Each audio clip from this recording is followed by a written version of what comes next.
자, 다음에 비진입 표시와 통정의 표시 중에 중요 논점을 좀 합니다. 비진입 표시가 단독으로 나오기는 좀 어렵고 의사 표시에 관한 설명 중 옳은 것 틀린 것 했을 때 나올 확률이 좀 있습니다.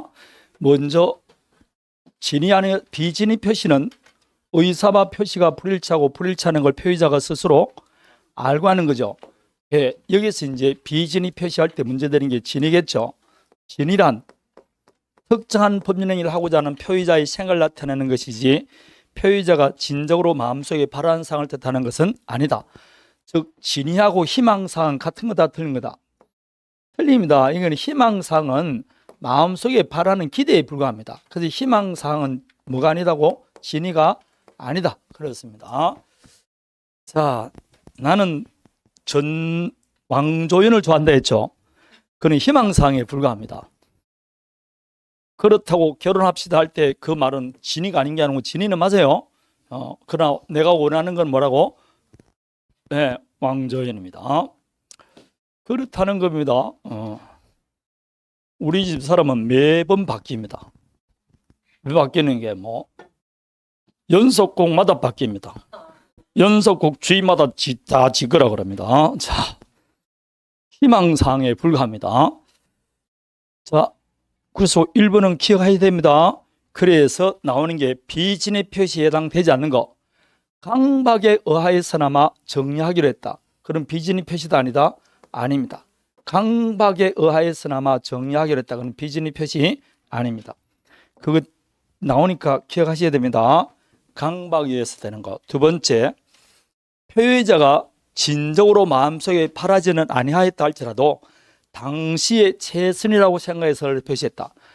최선이라고 판세해서 의사를 표시하면 비진입 표시도 아니다? 아닙니다. 진정으로 바라지는 않았다 할지라도 당시 상황에서는 지가 바라는 것은 뭐 차원이겠죠. 그래도 그때 당시에는 내가 할 수 없이 나하고 결혼하자 그랬겠죠. 거짓말이다 진짜다? 진짜입니다. 나한테 결혼하자 그랬어요. 진이라니까. 희망사항은 차원이지만 당시 상황에서는 최선이라 생각해서 나를 뽑았다니까. 그럼 비진입 표시 아닙니다. 이해되겠습니까? 1위까지 한 대 틀리면 죽일게요. 진정으로 마음속에 바라는 거 그런 게 진위가 아니라고. 당시 상황에서 최선이라고 생각했다. 그럼 비진입 표시 아닙니다. 되겠습니까? 자, 그게 판례 내용입니다. 그거 외에 이제 예컨대 갑이 을에게 정려를 합니다. 그런데 친구가 입원했기 때문에 용기를 북돋우기 위해서 정리를 합니다. 그럼 내가 정리한다고 말을 하지만 친구는 내 진위는 정리할 의사라는 걸 알겠지, 상대방이 나의 진위를 알겠지 하는 기대감에서 했어요. 그래도 비진이다 아니다? 입니다. 상대방이 보면 2번입니다. 상대방이 표의자의 진위를 알 것이라고 기대하더라도 비진입 표시입니다. 사립대학 조교수가 사퇴 수습 차원에서 사직서를 제출합니다. 그럼 학교 이사에서 내가 사직할 의사가 없다는 걸 알기 때문에 사퇴서를 발의할 거야 라는 기대감에서 사직서를 제출했다고. 그래도 그거는 비진입 표시에 해당됩니다. 되겠습니까? 다음에 비진입 표시와 통정은 다른 점은, 같은 점은 똑같이 의사와 표시가 불일치하고 불일치하는 걸 표의자가 스스로 알고 하는 거는 똑같잖아요. 여기까지는 비진이나 통정이나 같아요. 딱 차이가 있으면 그런 요 알면서 상대방하고 짜고 하면 뭐라고? 통정. 짜지 않으면 비진입니다. 그래서 통정했냐 아니냐 가지고 비진이냐 통정이냐 따라 나눠지는 겁니다. 다음에 비진인지 아닌지 대리인을 통해서 했을 때는 누굴 기준으로 해야 됩니까? 그렇죠. 의사 표시를 누가 하니까. 그러니까 대리인 진위와 표시가 불일치한지를 대리인을 기준으로 판단합니다. 이게 진위에서 나올 수 있는 문항입니다. 다음에 시험에 제일 많이 나오는 거는 효력입니다. 비진입 표시의 원칙은 유효다 무효다? 유효죠. 그래서 유효입니다. 다만 상대방이 비진이한 걸 알았거나 알 수 있었을 때는 무효다. 거기에 여러분 법조문 그대로 나옵니다. 표의자의 진위 아님을 상대방이 알았거나 알 수 있었을 때는 무효로 한다. 이렇게 나옵니다. 그게 법조문 내용이에요. 따라서 원칙은 뭐고? 유효고 알았거나 알 수 있었을 때는 무효입니다. 맞습니까? 상대방이 악의 또는 뭐가 있을 때? 과실이 있으면. 악의 또는 과실이 있을 때는 무효입니다. 그럼 악의 또는 과실이 있다는 누가 입증해야 될까요? 무효는 항상 무효를 주장하는 자 입장합니다. 얼마나 실수입니까? 무효는 무효를 주장하는 자가 입증합니다. 이것도 시험에 나왔습니다. 자, 여기까지입니다. 다음에 적용 여부되어 있는데 뭐 단답표로 넣을 때 제일 많이 넣은 게 비진입 표시라는 단독행위도 적용되게 안 되게? 적용됩니다. 꼭 계약에만 적용되는 게 아니고 단독행위도 적용이 됩니다. 예?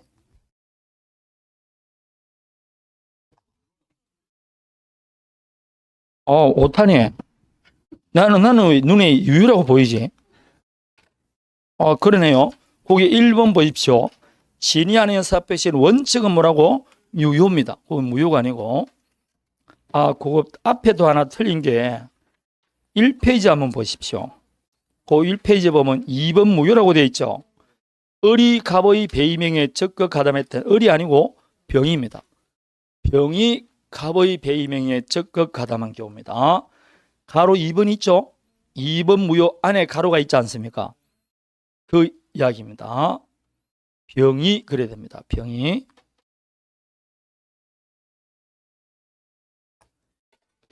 그래야 됩니다. 이거 교정을 내 혼자 봐야 되니까 잘 안 봐지네 그게. 되겠습니까? 다음에 이것도 비진입 표시 원칙은 뭐라고? 유효. 원칙은 유효입니다. 다음에 비진입 표시 단독행위 적용됩니까 안 됩니까? 단독행위 적용된다. 꼭 외우세요. 단독행위 적용됩니다. 아니면 다음 주에 또 하나 틀립니다. 무조건. 단독행위 적용된다. 다음에 비진입 표시에 해당되지 않는 대표적인 게 하나 나옵니다. 우리 시험에 2번 나온 거. 자, 형님이 은행에 대출을 받는데 신용불량자라서 은행 대출이 안 돼요. 당신 명의로 대출이 안 된다 그러니까. 그러면 다른 사람 앞으로 대출을 받을 수 있을까요? 그거는 관계없습니다. 그래서 형님이 신용불량자이기 때문에 어느로부터 뭐가 안 된다? 대출이 안 됩니다. 그래서 대출금 채무자로서 명의를 내가 빌려줍니다. 명의를 빌려준다는 건 누가 대출을 받는다는 겁니까? 내 이름으로 대출을 받는 겁니다. 되겠습니까? 대출은 내 이름으로 받고 돈은 누가 사용한다고? 형님이 사용합니다. 이렇게 대출금 채무자로서 내가 명의를 빌려주는 겁니다. 뭘 빌려준다? 채무자로서 명의를 빌려주는 겁니다. 그러면 이 경우 은행과 대출 계약한다는 것은 나는 채무를 부담한다는 것이고 은행은 채권자죠. 그럼 내가 지금 채무 부담한다는 의사가 있고 외부에 표시했는데 의사와 표시가 불일치하면 비진입니다.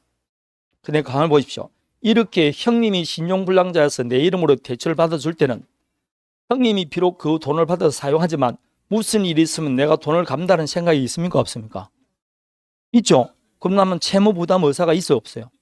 그럼 의사가 있으니까 외부에 표시했으니까 이건 의사와 표시가 일치합니다. 이런 거는 비진리를 본다 안 본다? 안 봅니다. 법률상 사실상 장애로 자기 명의로 대출을 받을 수 없는 자를 위해서 대출금 채무자로서 명의를 빌려줬다. 그럴 때는 비진리를 본다 안 본다? 안 봅니다. 근데 이렇게 나오면 이 제기가 들어갈 것 같으니까 우리 시험에는 요 을에게 채무 부담 의사가 있다고 말을 해줍니다. 그럼 채무 부담 의사가 있으면 의사가 없을 때 비진인데 채무 부담 의사가 있으면 비진이다 아니다? 아닙니다. 요런 말이 나옵니다. 자, 그래서 비진이 표시 아닌 것 그러면 요거 하나 판례밖에 안 나옵니다. 거기 보면 법률상 사실상 장애로 이렇게 나옵니다.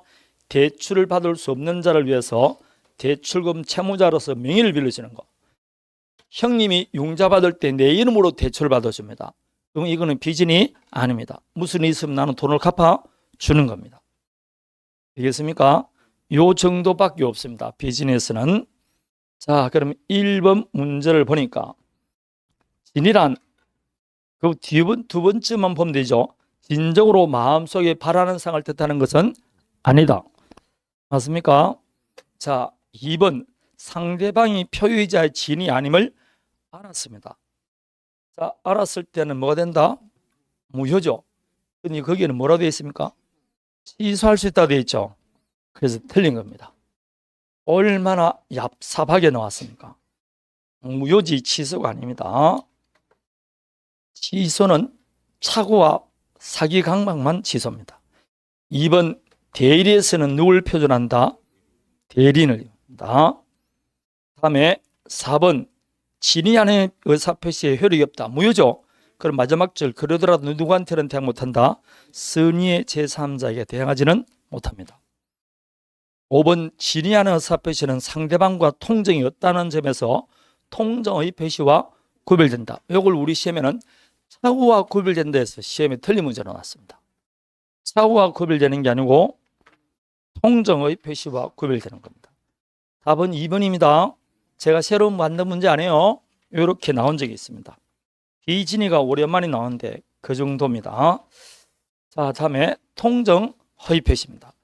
통정 허위 표시는 뭐 상대방과 통정해서 허위 표시하는 거죠. 그게 통정 허위 표시 아닙니까? 그래서 통정 허위 표시 그러면 가장 대표적인 사례가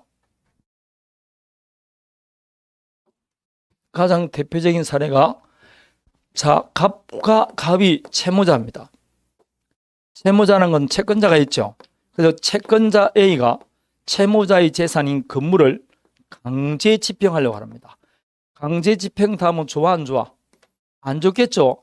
그래서 채무자 갑이 강제 집행을 면할 목적으로 친구 을과 짜고 가짜로 매매를 하는 겁니다. 이게 무슨 매매라고? 가장 매매입니다. 그럼 가장 매매했는데 실제로 매매할 의사가 없이 외부에 표시했으니까 의사와 표시가 불일치하죠. 불일치하는 걸 갑 스스로 알고 있죠. 갑이 지금 의사를 표시한 표의자 아닙니까? 누구한테 의사를 표시했다고? 상대방에게. 이 표의자는 다른 사람부터 돈을 빌려준 채무자에 속합니다.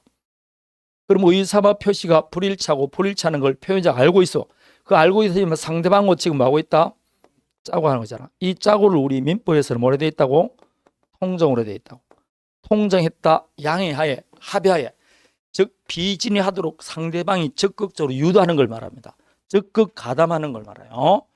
이게 통정의 표시입니다. 그럼 우리는 지금 이 두 사람 사이에 맺었던 계약은 뭡니까? 매매죠. 그럼 요 매매 계약이 유효냐 무효냐 그걸 보는 겁니다. 매매 계약은 본 안 보나 뭐게? 무효겠죠 뭐. 자, 이게 통정 허위 표시입니다. 그러면 통정 허위 표시의 요건은 시험에 나올 리가 별로 없겠죠. 이게 요건이니까. 문제는 효과입니다. 방금 말했지만 통정 허위 표시는 언제나 뭡니까? 무효입니다. 언제나 무효입니다. 그런데 이 판례가 말하기를 통정 허위 표시는 무효인데 당사자는 이를 뭐 할 수 있다? 처리할 수 있습니다. 이 말은 무슨 뜻이냐? 갑과 사이에 가장 매매하고 난 다음에 일주일 뒤에 갑이 을을 불러서 야 이거는 양심상 이런 해서는 안 되겠다. 우리 그냥 매매 없는 것으로 하자. 라고 효력이 발생되기 전에 뭐 할 수 있다? 처리할 수 있습니다. 통정 허위 표시는 무효지만 당사자는 이를 뭐 할 수 있다? 처리할 수 있습니다. 그러나 처리하더라도 역시 누구한테는 대항 못한다? 선의의 제3자에게 대항 못합니다. 그래서 처리하고 가만둔 사이에 이 을이 병에게 등기를 넘겨버렸다. 병이 만일 선이다. 그럼 처리하더라도 누구한테는 대항 못한다? 선의의 제3자에게 대항하지는 못합니다. 그럼 처리하기 위해서 처리한 다음에 제3자에게 대항하기 위해서는 빨리 등기를 말소시키게 되는 겁니다. 자, 두 가지를 기억합니다. 처리할 수 있어 없어요? 있다. 처리하더라도 누구한테는 대항 못한다? 선의의 제3자에게는 대항하지는 못합니다. 다음에 이것은 누굴 해할 목적으로 하는 겁니까? 채권자를 해할 목적으로 하죠. 이게 사행위 아닙니까? 따라서 채권자 A는 이 매매계약이 무효라고 주장할 수도 있지만 이건 나를 해할 목적으로 했으니까 채권자 취소권, 사행위 취소할 수도 있습니다. 이걸 채권자 취소권이 된다 그래요. 글씨가 이해서 얼마다? 채권자 취소권 대상이 됩니다. 우리 시험에는 채권자 취소권 대상이 되느냐까지만 물어봅니다. 그래서 조금 전에 봤던 부동산 이중 매매는 채권자 취소권이 안 돼. 그러나 통정 허위 표시는 대표적인 채권자 취소권 대상이 됩니다. 되겠습니까? 네, 꼭 기억해야 됩니다. 채권자 취소권 대상이 된다. 처리할 수도 있다. 되겠습니까? 네, 다음에 두 사람 사이에 3월 20일 날 가장 매매를 했어요. 하고 난 다음에 5월 20일 날 갑이 을을 찾아가서 우리 거지 진짜 그러지 말고 진짜 매매해서 할 수 있습니까? 없습니까? 있습니다. 저 이 가장 매매를 사후에 뭐 할 수 있다? 추인할 수 있습니다. 추인할 수 있게 없게 있습니다. 그럼 그때부터 새로운 법률이 한 것으로 봅니다. 그래서 3번 무효인 추인 규정에서 추인할 수 있다라고 말하는 겁니다. 자, 그러면 통정 허위 표시에 해당되는 판례는 시험에 나오는 건 두 가지밖에 없습니다. 가장 대표적인 게 1번이죠. 대출의 한도 제한을 회피하기 위해서 금융기관에 뭐해? 거기 키포인트는 뭐라고? 양해입니다. 통정이란 말 하지 않고 요즘 뭐라 그런다고? 양해, 합의란 말 하지 않습니까? 그냥 통정 쓰면 빨리 알겠는데 뭐라고 양해를 해서 외우게 만드는지 몰라. 자, 봅니다. 이건 옛날에 여러분 상호신용금고 있었다는 거 아십니까? 상호신용금고라고 들어본 적 있죠? 지금 있습니까? 없습니까? 상호신용금고가 법이 바뀌어서 전부 다 저축은행으로 바뀌었잖아요. 잘 역사를 모릅니까? 하여튼 그런 게 있습니다. 상호신용금고, 그때는 금고가 굉장히 많았는데 이 금고라는 말을 붙이니까 일반 사민들이 은행으로 취급을 안 하기 때문에 금고가 유리함에도 불구하고 국민들이 거래를 안 해요. 그래서 김대중 정부에 들어왔을 때 금고라는 법을 없애고 대신 뭐라고? 은행이라는 용어를 쓸 수 있게 만들어졌어요. 그래서 그때부터 뭐 나왔다고? 저축은행이 나옵니다. 1588 같은 저축은행이 나오게 돼 있어요. 뭐 어려운 거 없죠? 은행을 할 수 있게. 옛날에는 은행이라는 은행법이 있어 함부로 은행이라는 못 썼어요. 근데 그걸 쓸 수 있게 만들어준 겁니다. 그래서 이제 뭐 그런 은행이 굉장히 활성화됐죠. 토스뱅크도 나오고 그랬지 않습니까? 자, 그럼 보십시오. 갑이 A 상호신용금고입니다. 근데 상호신용금고에는 여러분 상호신용금고는 자본금이 적죠. 근데 이걸 대출을 한 사람에게 많이 해줘 버리면 이 갑이 대출을 다 받아서 갑이 많이 파산해 버리면 상호신용금고 자체가 무너질 수 있습니다. 왜냐하면 자본금은 적은데 한 사람에게 몰빵으로 빌려주면 곤란하잖아. 사금융처럼 행사합니다. 그래서 상호신용금고법에 따르면 동인에게는 얼마 이상 대출해 주지 말라는 대출 한도 제한이 있어요. 근데 이 갑이 대출 한도를 초과한 겁니다. 그럼 갑명의로는 더 이상 대출을 받을 수 있습니까? 없습니까? 없죠. 그 대출 한도를 초과한 겁니다. 그러자 형식상 을을 주 채무자로 내세우는 겁니다. 이 사람이 실제로 돈 빌린다 안 빌린다? 아닙니다. 형식상 뭐라고? 을을 주 채무자로 내세워서 두 사람 사이에 대출을 받는 것으로 하는 겁니다. 되겠습니까? 대신 돈은 누가 쓴다고? 갑이 쓰죠. 그리고 이 상호정용금고도 이 을은 지금 외부로 보면 자기가 대출한다고 의사를 표시했잖아요. 그럼 실제로는 대출금 채무 부담 의사가 있어 없어요? 없죠. 내가 명의만 빌려준다니까. 돈은 누가 간다고? 갑이 가고 돈도 갑이 쓰는 겁니다. 단순히 내 이름만 빌려준다고. 그럼 나는 대출금 채무 부담 의사가 없어. 대신 외부에는 내가 대출했다고 표시했죠. 그럼 의사와 표시가 불일치하는 걸 상호신용금고도 알아 몰라? 아는 걸 거기에 뭐라 써놨습니까? 상호신용금고에 뭐에? 양해하에 써놨잖아. 그래서 을에게는 대출금 채무 부담 시킬 의사가 없이 그냥 형식상만 대출 계약을 체결한 겁니다. 이게 대표적인 뭐라고? 통정 허위 표시입니다. 그래서 나중에 이 A가 갑이 돈을 안 갚으니까 이 금고에서 을에게 돈을 달라 이렇게 말한 겁니다. 그래서 을이 소송을 제기했다. 무슨 소리냐? 내가 내 이름만 그냥 빌려주면 된다고 했잖냐? 나에게는 채무를 부담시키지 않겠다고 네가 나한테 이야기했잖냐? 네가 나한테 나하고 짜고 했잖냐? 짜고를 뭐라 써놨다고? 너 이야기했지 않느냐? 그 지금 통정 허위 표시였기 때문에 나는 책임지지 않겠다 이렇게 나온 겁니다. 맞다 이렇게 나온 겁니다. 되겠습니까? 자, 다음에 2번입니다. 요 2번 또 요겁니다. 갑의 주택입니다.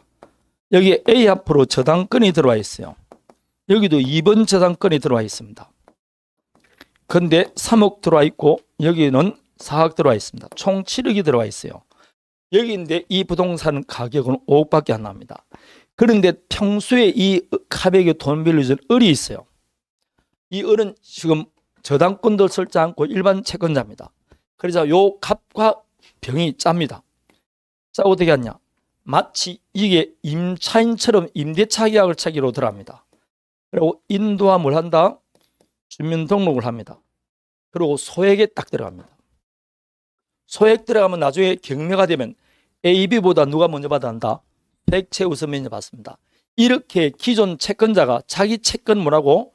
우선 변제 받을 목적으로 채권 우선 변제 받을 목적으로 임대차 계약을 체결했는데 실제로 갑은 이 건물에 임차할 의사가 있어 없어요? 마치 임대차 한 것처럼 뭐라고? 짱와야지 실제로 임대차 안 한 거예요. 그럼 가장 임대차입니다. 가장 임대차입니다. 이게 대표적인 무슨 표시라고? 통정 허위 표시입니다.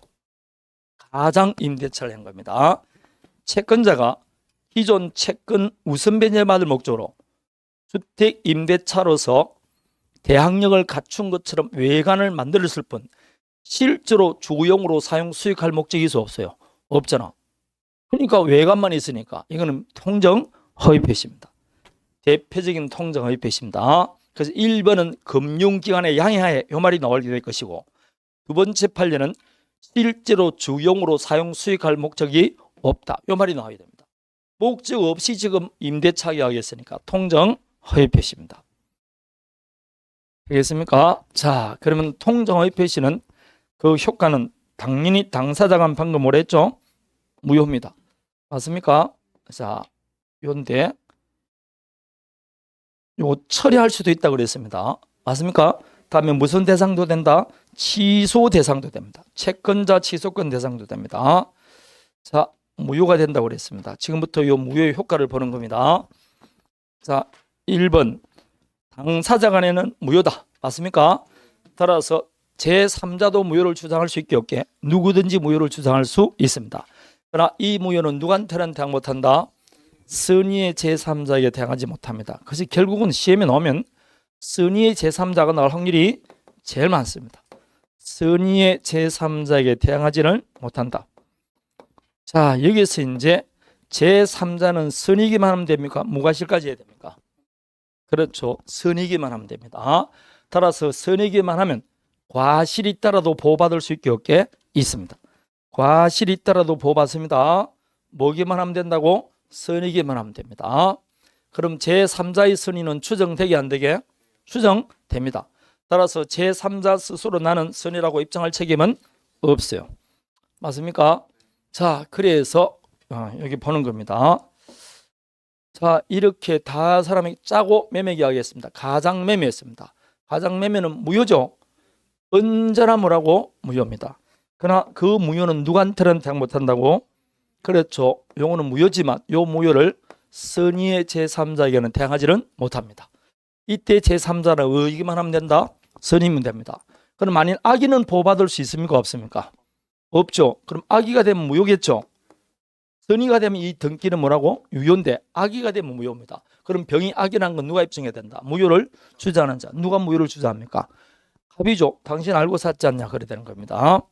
그래서 제3자 선의는 추정되므로 입증 책임은 무효를 주장하는 자에 있다라고 되어 있습니다.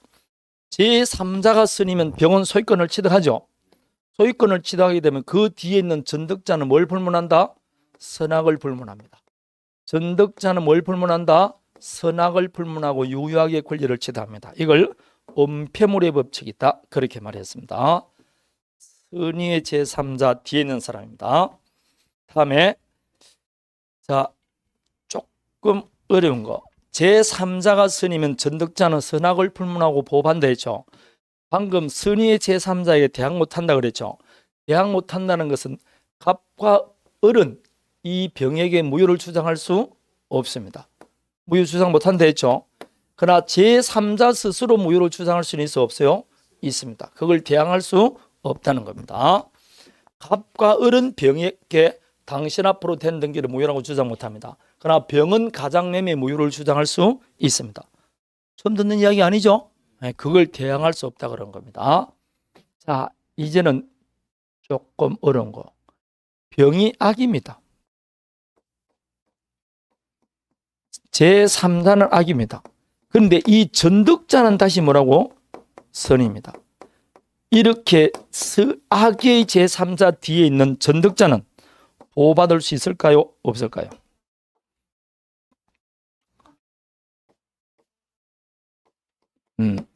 우리가 말할 때 선의의 제3자에게 대항 못한다 했죠. 요때 제3자는 전득자를 포함합니다. 전득자를 뭐한다? 포함한다. 그럼 어떻게 읽으면 됩니까? 선의의 전득자에게 대항하지 못한다. 그렇게 읽으면 됩니다. 이해되겠습니까? 제3자가 악이라도 전득자가 선이면 누구는 보호받는다? 전득자는 보호받습니다. 그래서 리얼 제3자가 악이라도 그로부터 전득한 자가 선이면 전득자는 뭐라고? 보호받는다. 자, 다음에 이 경우 갑이 사망하고 A가 상속을 받아 B가 상속을 받았어요. 상속인도 선의의 제3자에게는 무효를 주장할 수 있게 없게? 없습니다. 누구도 주장할 수 없습니다. 그래서 당사자뿐만 아니라 그 특정 승계인도 선의의 제3자에게는 무효를 주장할 수 없습니다. 갑은 물론이고 그 승계인도 선의의 제3자에게는 무효를 주장할 수 없습니다. 되겠습니까?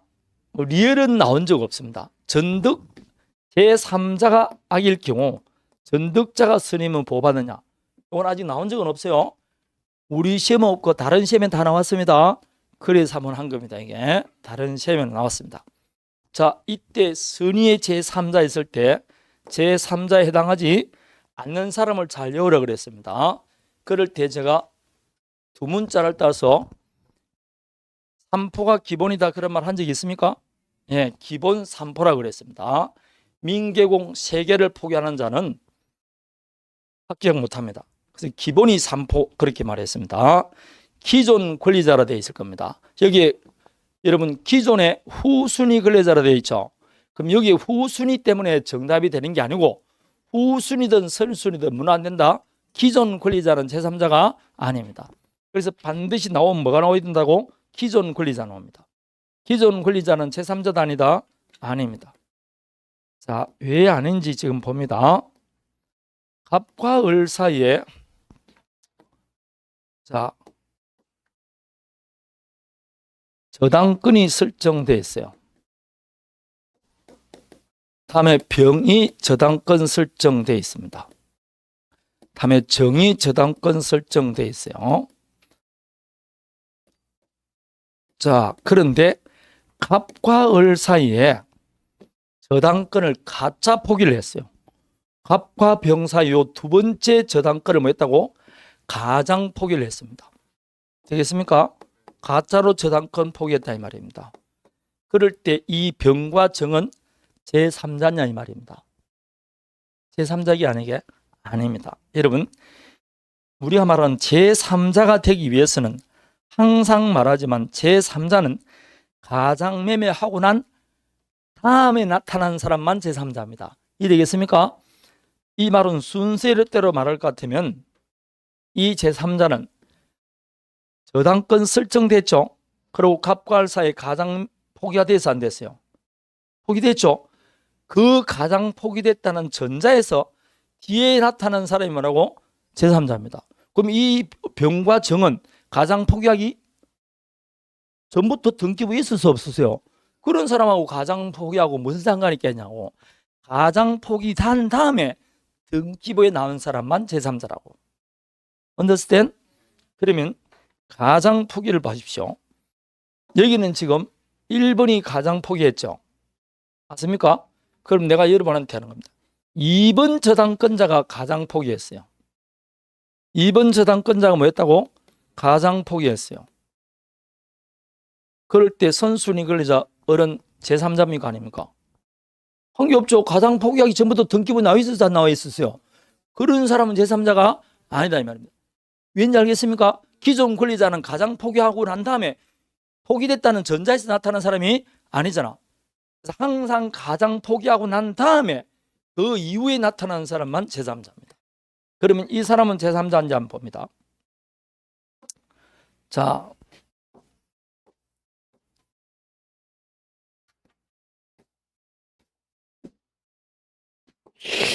말을 안 듣네. 자, 갑과 을 사이에 채권 채무가 발생했습니다. 그래서 여기 채무자입니다. 여기 채권자입니다. 여러분 채권도 다른 사람에 양도할 수 있을까 없을까요? 있겠죠. 그래서 을이 요 채권을 다른 사람에게 양도를 합니다. 자, 병에게 양도를 합니다. 그런데 가짜 양도했어요. 소유권을 가장 양도하듯이 채권도 가장 양도했습니다. 가장 양수인입니다. 이렇게 채권 가장 양도할 때 채무자는 제3자일까요? 안 할까요? 이 말입니다. 봐봐요. 두 사람 사이에 뭐가 체결됐다? 금전 소비된 차익이 체결돼서 채권 채무가 생겼죠. 책임을 난 다음에 이 채권을 가짜로 뭐라고 다른 사람이 양도했죠. 그럼 이 갑과는 가장 양도하기 전부터 있은 사람입니까? 이후 사람입니까? 그럼 이 사람은 가장 양도하고 관계가 없잖아. 기존 권리잖아. 그래서 채권 가장 양도할 때 채무자는 제3자도 아니다. 아니다 이 말입니다. 채권 가장 양도할 때 채무자는 제3자가 아닙니다. 그게 체크 하살 표시돼 있죠. 그말이나 기존 권리자나 똑같은 말입니다. 그런데 실제로 기존 권리자에게 나오는 게 아니고 채권 가장 양도할 때 채무자가 훨씬 많이 나옵니다. 다음에 대리인과 거래할 때 본인은 제3자도 아니다.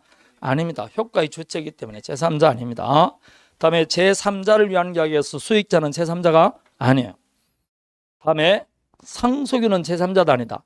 상속인, 포괄 승계인, 포괄 유정자, 포괄 승계는 제3자가 아닙니다. 이 정도만 사법고시도 합격할 수 있습니다. 이 정도만 확실히 기억하시면 돼요. 자, 나중에 계속 이어질 겁니다. 이게 문제를 계속 풀 겁니다. 자, 그러면 2번 문제를 보는 겁니다. 갑은 자신의 부동산에서 병과 통정허위 표시에 따라 을에게 등기해줬다. 다음에 이 사정을 모르는 병에게 등기해줬다 되어 있을 겁니다. 맞습니까? 그러면 통정허위 표시인데 지금 선의 제3자에게 넘어갔죠? 선의 제3자 아니면 문제를 낼 리가 없지 않습니까? 문제 푸는 겁니다. 1번 맞습니까? 틀립니까? 가장매매는 언제나 무효죠. 따라서 당사자끼리는 이행하기 전에 이행할 필요 없고 이행했을 때는 부당이득 반환받는 겁니다. 3번은 2번은 어떻게 됩니까?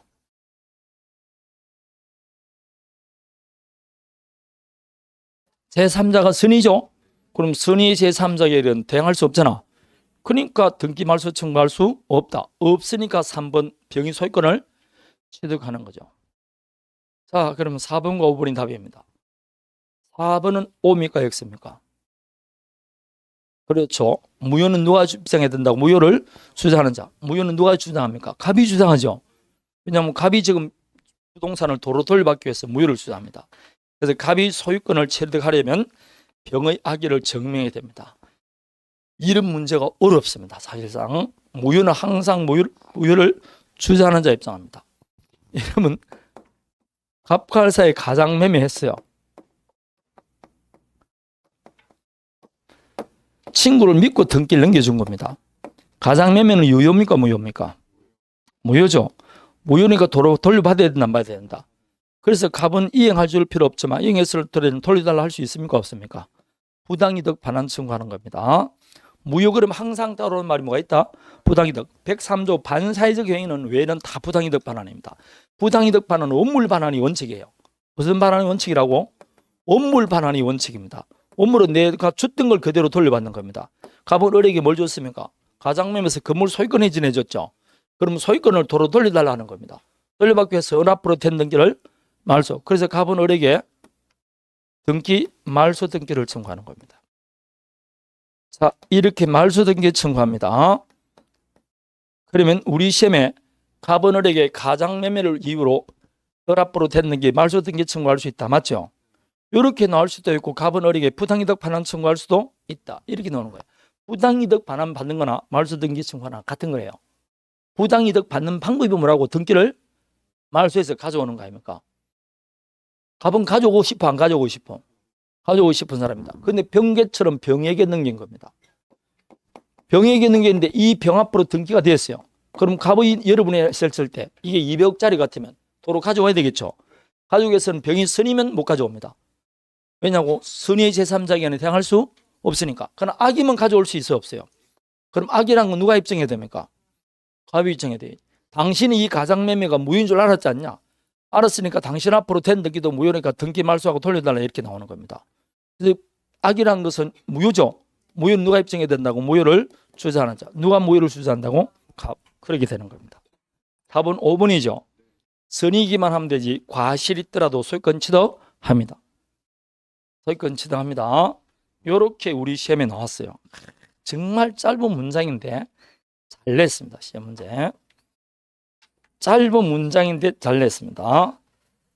자, 여기까지가 통정의 표시와 비진의 표시인데 비진의 표시는 거의 시험에 나오면 선의의 제3자가 나옵니다.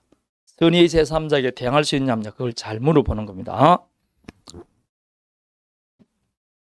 자, 여기까지 안 들어갔는데 물어봅니다.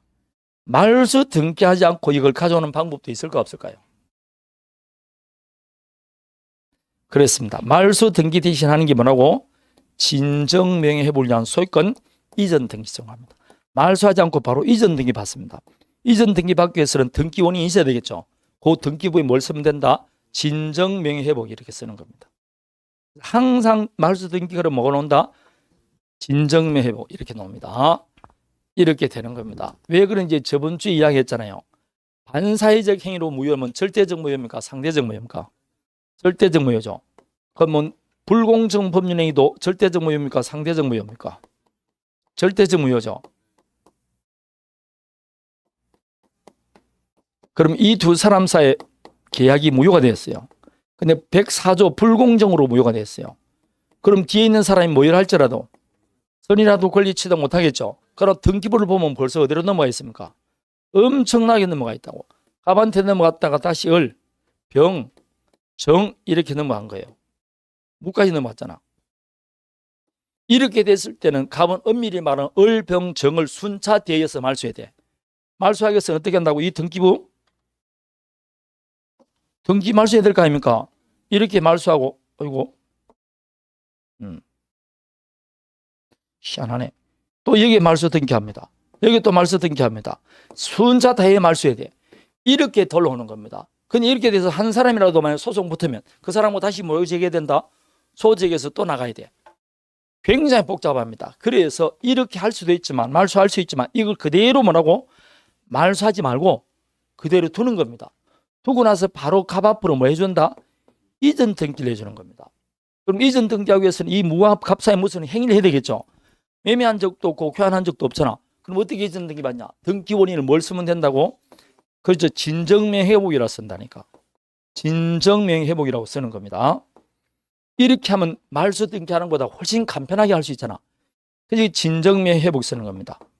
이게 실체적 권리 관계와 일치하기 때문에 그렇습니다. 그래서 앞으로 말소 등기 나오면 항상 뭐 있다? 진정명 회복 나옵니다. 이게 다음 주 우리 기본서 들어갈 때 하는 겁니다. 진정명 회복이 나옵니다. 자, 그럼 이제 여기가 통정의 표시까지입니다.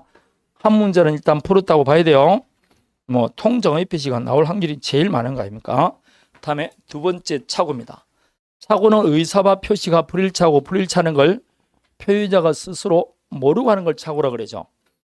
알고 하지 않고 모르고 하는 겁니다.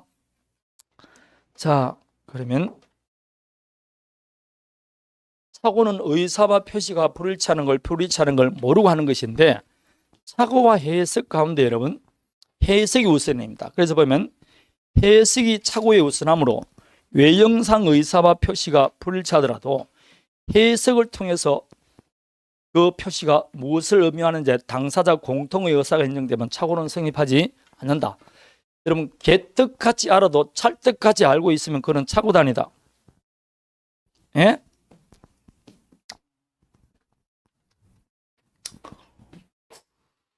이게 착오가 이게 고래고기 사건인데 근데 봅니다.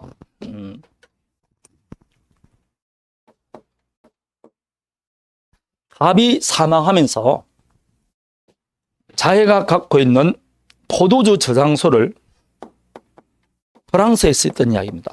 포도주 저장소가 있는데 이 저장소를 자기 친구에게 정의한다고 유언장을 남겼어요. 유언을 했어요. 유정을 한 겁니다. 그런데 이 유언서에는 포도주 저장소라고 쓰지 않고 도서관을 쓴 겁니다.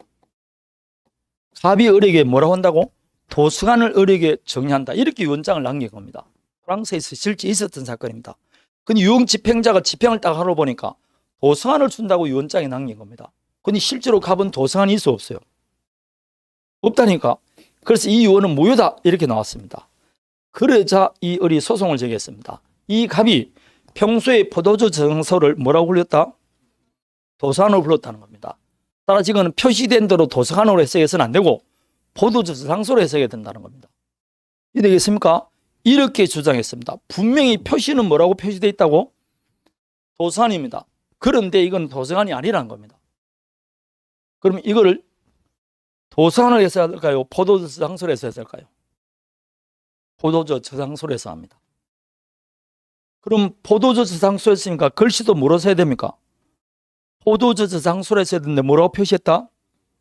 도서관을 표시했죠. 잘 표시했습니까? 잘못 표시했습니까? O 표시했어요. 그렇지만 도서관으로 해석해 줍니까? 저장소로 해석해 줍니까? 저장소로 해주시죠. 그러면 갑이 원하는 대로 포도주 저장소가 어렵게 정리가 돼서 안 됐어요. 됐죠? 그러면 잘못 표시했지만 해가 있습니까? 없습니까? 없잖아. 자기가 원하는 대로 계약이 체결됐잖아. 이걸 O 표시 무효의 법칙이라 그래요.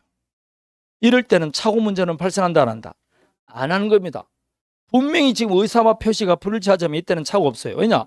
해석을 통해서 표의자의 진위를 알 수 있으니까. 저게 짭새가 지나가네. 그럴 때 짭새는 참새 일종입니까? 아니잖아. 짭새로 하지만 우리는 뭐라고 이런다고? 그럼 그거는 여러분 표시된 데서 하는 게 아니고 그 표의자가 진위대로 우리는 뭐라고 했어야 된다고? 아니 갑이 여러분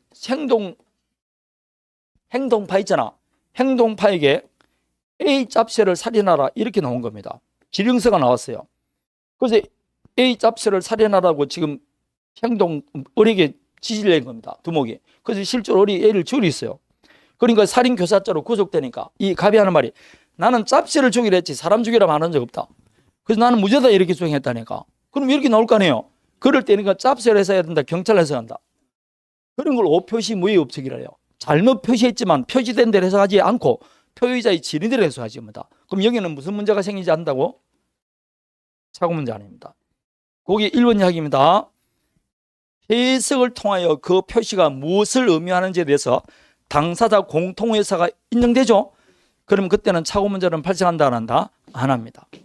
되겠습니까? 그거 하나 하고 다시 보는 거. 갑이 평당 960에 매각할 의사를 가지고 표시를 했는데 아차 딴색을 하다가 690으로 표시한 겁니다.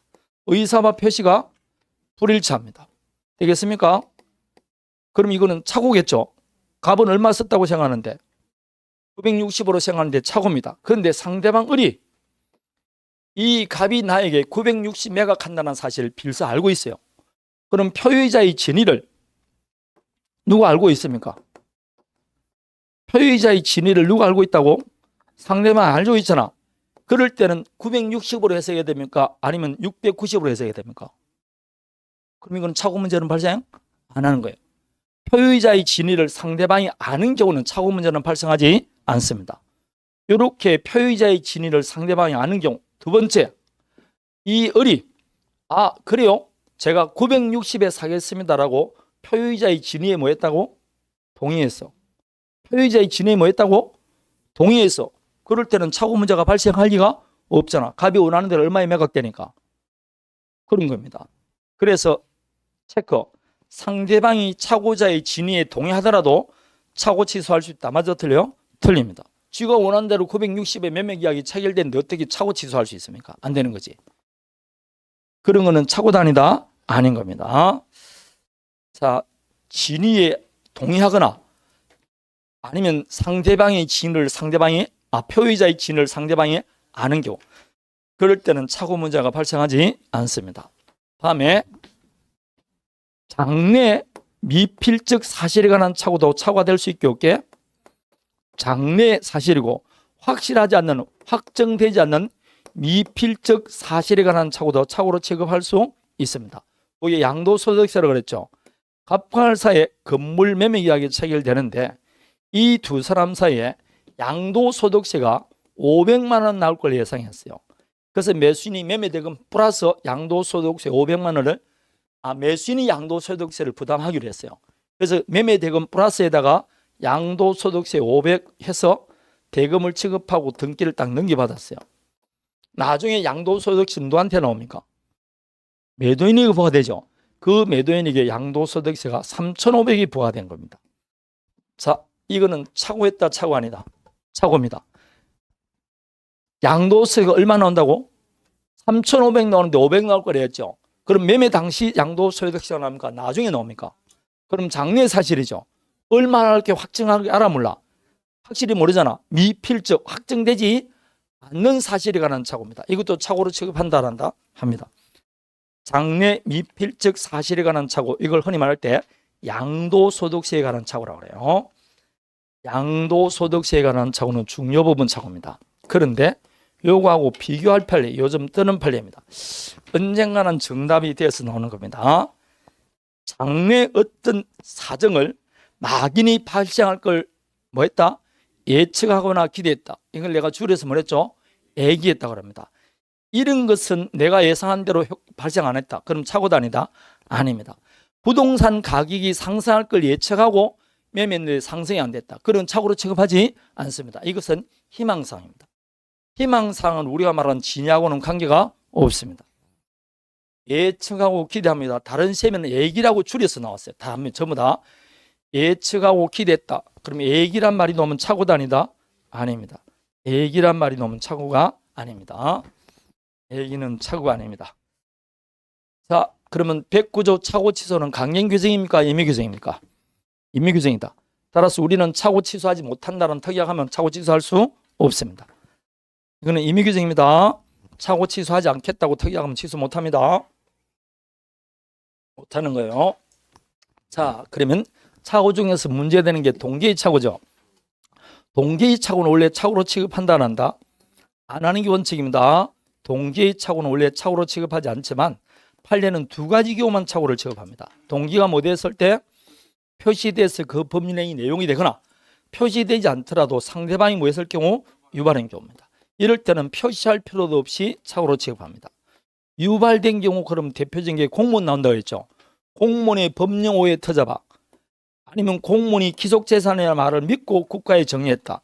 이런 말이 나오면 유발된 동계의 착오입니다. 공무원이 되어 있는 것. 다음에 거기에 보면 세무자가 연체가 없다는 은행측 말을 믿고 되어 있죠.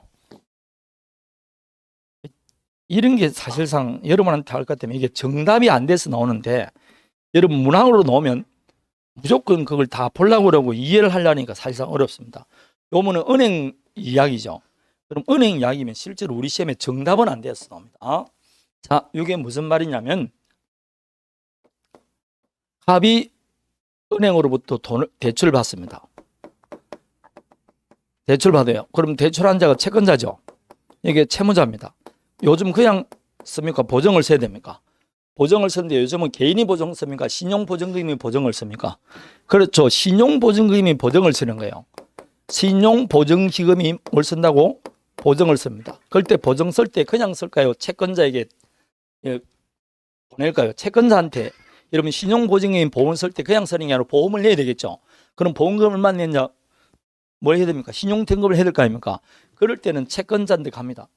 서류를 보냅니다. 그래서 이 을이 과거에 연체한 사실이 있느냐, 연체하면 얼마나 연체했느냐, 그리고 대출한 적이 있느냐, 이런 걸 다 물어봅니다. 만약 연체한 사실이 있으면 보증금에서 보증을 잘 안 쓰겠죠. 써주더라도 보험금을 많이 받아야 됩니다. 그런데 이 채권자가 신용보증기에 뭐라고 이야기했냐? 연체한 사실이 없다고 통지를 해줬어요. 뭔 사실이 없다고? 연체한 사실이 없다고 통지했어요. 근데 실제로 연체한 사실이 있어요. 연체한 사실이 있음에도 불구하고 뭐라고? 연체한 사실이 없다고 해서 뭘 썼게? 보증을 쓴 겁니다. 그럼 누가 보증 쓴 겁니까? 누구한테 보증 썼다? 그럼 보증계약은 누가 한 겁니까? 보증계약을 한 거예요. 나중에 보니까 뭐 했다? 연체 사실이 있었습니다. 그럼 이게 지금 누가 유발한 겁니까? 은행에서 유발했잖아. 연체 사실이 있음에도 불구하고 보증기금은 연체한 사실이 없다고 알았다니까. 누가 유발했다고? 이거 상대방이 유발했으니까 이때는 착오를 이유로 바로 취소할 수 있는 겁니다. 채무자가 과거 연체 사실이 없었다는 은행측 말을 믿고 신용보증기금이 보증을 했다. 이게 은행에서 보증회사에 유발시킨 겁니다. 이런 글이 대표제로 해당됩니다. 다음에 이제 보는 겁니다. 자, 동기가 표시돼서 법률행위 내용이 됐으면 됐지 내용으로 삼기로 어디까지 이를 필요는 없다? 합의까지 일 필요는 없다고 그랬습니다. 거기 위에 나옵니까? 예, 2번 나오죠? 예, 합의까지 이럴 필요는 없다라고 되어 있을 겁니다. 자, 다음에 갑과 을 사이에 토지 매매 이야기 체결됐어요. 토지 매매 이야기 체결됐는데 이 을이 토지를 매수한 이유가 우사를 신축하기 위해서 공장 신축을 위해서 토지를 매수합니다. 그런데 이 우사 신축, 공장 신축을 위해서 매수하는데 이 토지가 하천법 적용을 받았어요. 그래서 하천법 적용을 받아서 우사 공장 신축 허가가 안 납니다. 이게 법령상 제한으로 매수인이 의도한 목적대로 달성할 수 없게 되었어요. 이렇게 법령상 제한으로 매수인이 의도한 목적을 달성할 수 없는 경우, 이것도 착오가 될 수 있게 없게, 이 착오도 무슨 착오로 본다? 동기의 착오입니다. 자, 보세요. 이 을이 토지를 매수하게 된 이유, 연유, 동기가 뭡니까? 우사 신축을 위해서 공장 신축을 위해서 하는 거 아닙니까? 이게 뭡니까? 동기 아닙니까? 그래서 이 동기가 발생해, 이게 동기의 착오입니다. 그래서 법령상 제한에 관한 착오도 무슨 착오로 본다? 동기의 착오로 봅니다. 그럼 법령상 제한이 있는 줄 모르고 한 거죠. 법령상 제한에 관한 착오도 무슨 착오로 본다? 동기의 착오입니다. 법령상 제한에 관한 착오도 동기의 착오로 봅니다. 자, 착오가 있으면 다 취소할 수 있냐? 아니죠. 착오 취소하기 위해서는 무슨 요건을 갖춰야 된다? 네, 중요 부분 착오해야 됩니다. 두 번째, 중대한 과실이 없어야 됩니다. 중요 부분 착오, 중대한 과실이 없어야 됩니다. 그래서 중요 부분이고 중대한 과실이 없어야 돼요. 뭐 시험에 나오면 여기서 한 두세 문항은 나오지 않겠습니까? 다음에 중요 부분 착오는 뭐 그 착오가 없었더라면 그 법률행위 하지 않았을 정도의 사실은 중요 부분이랬죠. 그럴 때 판단할 때는 누가 중요 부분인지 판단할까요? 표의자겠죠. 그럼 표의자 입장에서라면 그 법률행위 하지 않았을 정도가 돼야 돼요. 그러나 표의자는 자기 생각에는 전부 다 중요 부분을 볼 수 있기 때문에 표의자 입장에서만 중요 부분이 돼서는 안 되고 일반인이 표의자 입장에 섰더라도 그 법률행위를 하지 않았을 정도가 돼야만이 중요 부분을 봅니다. 그래서 시험에 표의자 입장에서만 이렇게 하면 틀리는 겁니다. 표의자는 물론 누구? 일반인이 표의자 입장에 섰더라도 이걸 유식하게 주관적 플러스 누구도 객관적, 그래서 주관적 객관적 모두 다 중요 부분 착오가 돼야 된다 이렇게 말합니다. 주관적 객관적 모두 다 중요 부분 착오가 돼야 돼요. 그럼 중요 부분인 줄은 당연히 판례를 암기해야 된다 했죠. 그래서 판례가 말하기를 어떤 착오든지 중요 부분 착오되기 위해서는 경제적 뭐가 있어야 된다? 불리기가 있어야 돼요. 경제적 불리기 없으면 중요 부분 착오로 보지 않습니다. 경제적 불리기 있을 것이더라는 겁니다. 그러면 현재 중요 부분 착오로 보는 것 중에 가장 대표적인 게 뭐가 있다 그랬죠? 현황과 경기에 관한 겁니다. 현황과 경기에 관한 착오로 무슨 착오로 본다? 중요 부분 착오로 봅니다. 농지인 줄 알고 매수했는데 하천부지더라. 담장이 경계인 줄 알고 계약을 했는데 담장이 경계가 아니더라. 요 착오는 중요 부분 착오로 봅니다. 제일 많이 나온 겁니다. 요 두 가지입니다. 다음에 건저당 설정 계약할 때 채무자 통일성에 관한 착오 되어 있죠. 여러분 이 글인 줄 알고 보증을 내가 건저당을 설정했어요. 나중에 채무자가 이권희입니다. 여러분 이제 이근희는 돌아가셨으니까 이재용이가 채무자인 줄 알고 내가 보증을 썼어요. 그럼 나는 안심할 수 있어 없어요? 설마 이재용이가 동대문 도망가겠어요? 나중에 보니까 이재용이 아니고 이조용인 겁니다. 나는 망해서 안 망했어. 그럼 중요 부분 착오야 안 해요? 보증을 쓸 때 채무자가 누군지는 굉장히 뭐라고? 그러니까 이거는 중요 부분 착오라고. 건저당 설정할 당시 즉 보증 쓸 때 채무자 통일성에 관한 착오는 무슨 착오? 중요 부분 착오입니다. 채무자 통일성에 관한 착오는 중요 부분입니다. 이건 해야 돼요. 이거는 중요 부분 착오로 봅니다. 자, 그게 체크 두 개 나와 있죠.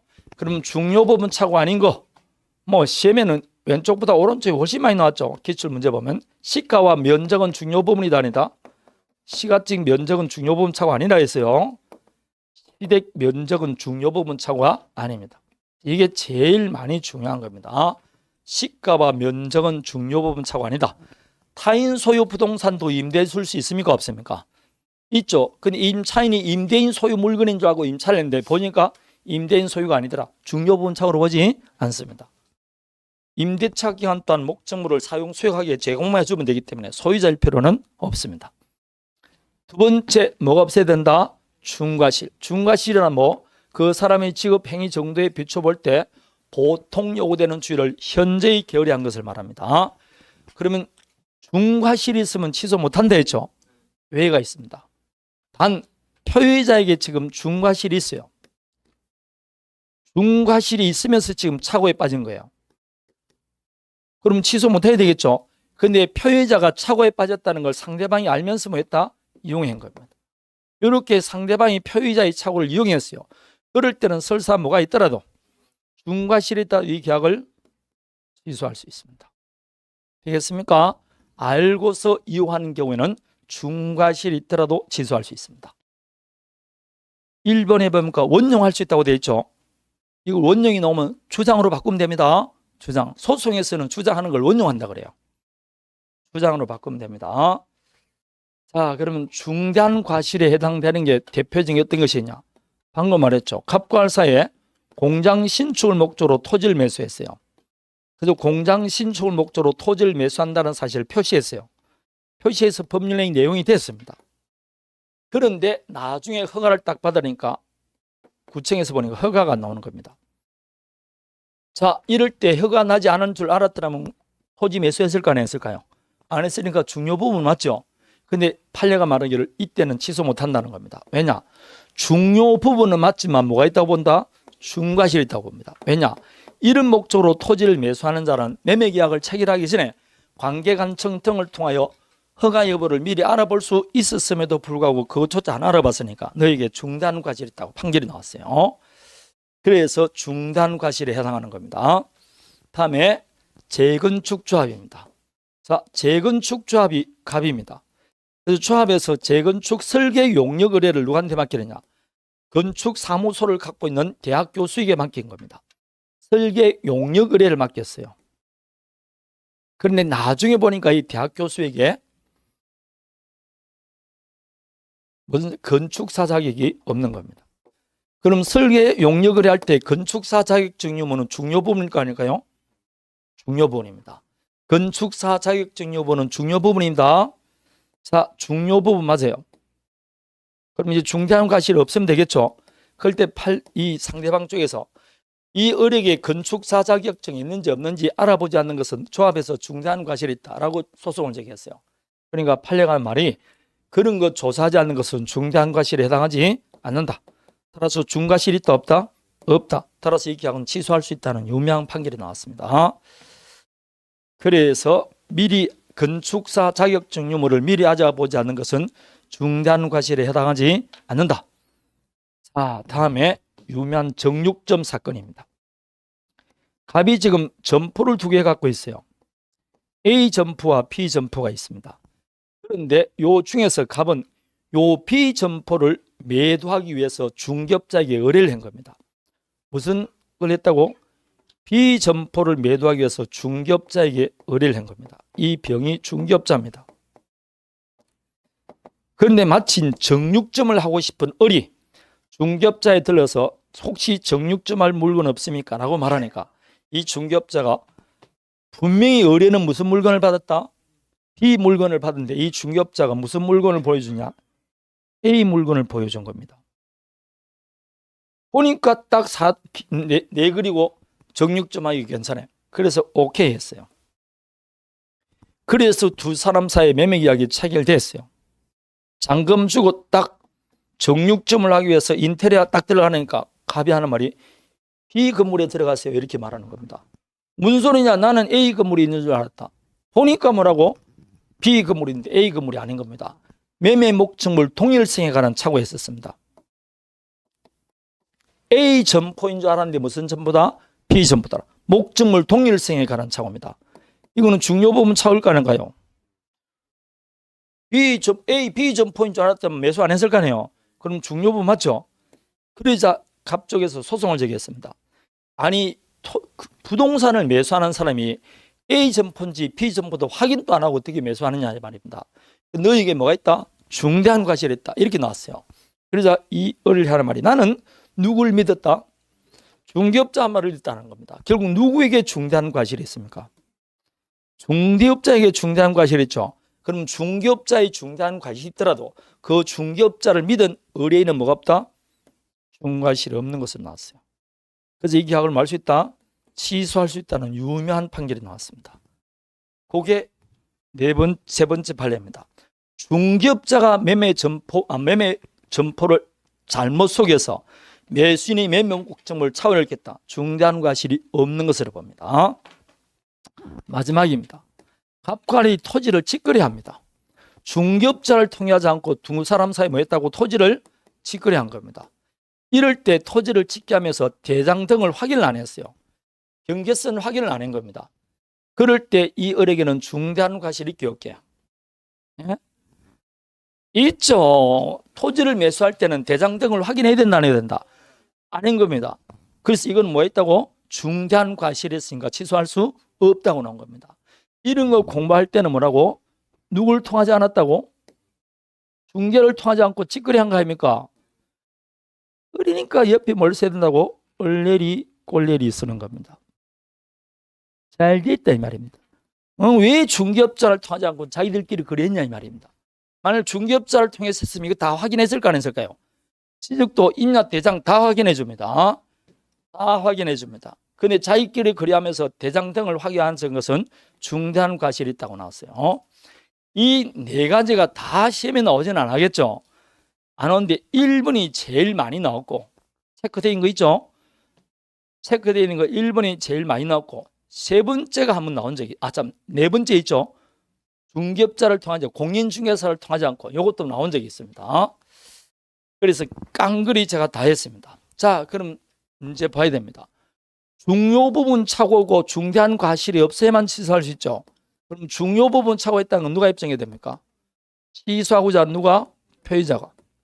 중대한 과실이 있다는 건 누가 입증해야 됩니까? 취소를 못하고자 하고 누가? 상대방이 입증합니다. 꼭 기억하시기 바랍니다. 상대방은 유효를 주장합니까? 무효를 주장합니까? 표의자는 취소하고 싶은 사람이고 상대방은 취소를 못하게 하는 사람, 그 계약의 유효를 주장하는 자입니다. 자, 다음에 밑에 차고와 손해배상. 자, 이제 마지막 하나 물어봅니다. 표의자에게 경과실이 있습니다. 경과실이 있으면 취소할 수 있을까 없을까요?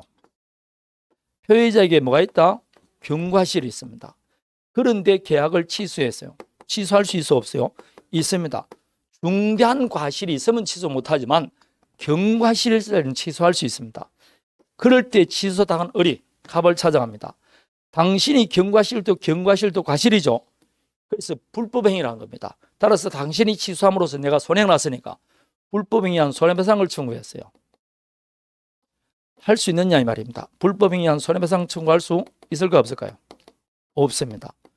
왜 안 되느냐? 착오 취소는 불법행위다 아니다? 아닙니다. 109조 중요 부분이고 중대한 과실이 없으면 취소할 수 있다고 되어 있잖아요. 그럼 법률의 규정에 취소했는데 어떻게 위법행위 있습니까? 따라서 착오 취소는 불법행위가 아닙니다. 억울하지만 손해배상 청구할 수 없습니다. 꼭 기억해야 됩니다. 이거는 사기 강박은 불법행위가 돼야 안 돼. 네, 그러나 착오는 불법행위가 아닙니다. 그래서 착오는 불법행위가 아닙니다. 상대방은 억울하지만 불법행위로 손해배상 청구할 수 없습니다. 두 번째 매년 출제되는 거죠. 한 번도 빠짐없이 출제되는 거. 갑과할사의 건물 매매 계약이 체결됩니다. 매매 계약이 체결되는데 매수인이 중도금 혹은 잔금을 안 줍니다. 계속 을이 채무를 불량합니다. 채무 불량이니까 갑이 계약을 해지했어요. 그럼 이건 적법하게 해지돼서 안 됐어요. 해지됐죠. 누구의 잘못으로 해지됐다? 매수인 을의 채무 불량으로. 이렇게 해제가 되면 이 매매는 소급해서 소멸합니다. 근데 해제되고 난 다음에 이 매수인이 갑자기 나는 처음부터 이 매매에 착오가 있었다. 해제된 계약을 뭐 하겠다? 취소하겠다고 하는 겁니다. 착오 취소하겠다. 할 수 있어 없어요? 있다는 겁니다. 왜냐? 그대로 두면 을의 잘못으로 지금 계약이 해제됐으니까 을은 손해배상 해줘야 됩니다. 그러나 착오 취소할 때는 뭐 해줄 필요 없습니까? 손해배상 할 필요 없잖아. 그래서 을은 적법하게 해제된 계약도 착오 취소할 수 있다는 유명한 판결이 나온 겁니다. 마지막입니다. 이건 뭐 최신 판례. 갑이 지금 갖고 있던 공작물이 있습니다. 기계가 있습니다. 이 기계를 을이 매수했어요. 매수하고 보니까 이 공작물에 엄청난 하자가 있는 겁니다. 근데 이 을은 하자가 없는 걸 믿고 샀어요. 그럼 뭐가 있었습니까? 착오가 있었어요. 그런데 이 경우 매매 목적물에 하자가 있으면 매도인은 하자 담보 책임을 지게 돼 있어요. 자, 그러면 이 매수인은 착오를 이유로 이 계약을 말 수 있고 취소하고 하자 담보 책임 물을 수도 있느냐, 이 문제가 생깁니다. 옛날에 교수님들은 여러분 책임 지금은 다 개정됐는데 옛날에는 하자 담보 책임이 성립하면 착오 취소 못한다고 전부 다 교수님이 그랬어요. 근데 이날 판결이 나왔습니다. 하자 담보 책임이 성립하는지 안 하는지와 관계 없이 착오 취소할 수 있다는 유명한 판결이 나온 겁니다. 그래서 지금은 하자 담보 책임이 성립하더라도 착오 취소할 수 있어 없어요? 있습니다. 여러분 요 1, 2, 3번은 시험에 안 나오면 내가 손에 장을 찢습니다. 1, 2, 3번 중에 2개 정도도 시험에 나올 수 있습니다. 2개 정도도 시험에 나올 수 있습니다. 자, 그럼 오른쪽 기출문제 1번은 O입니까 X입니까?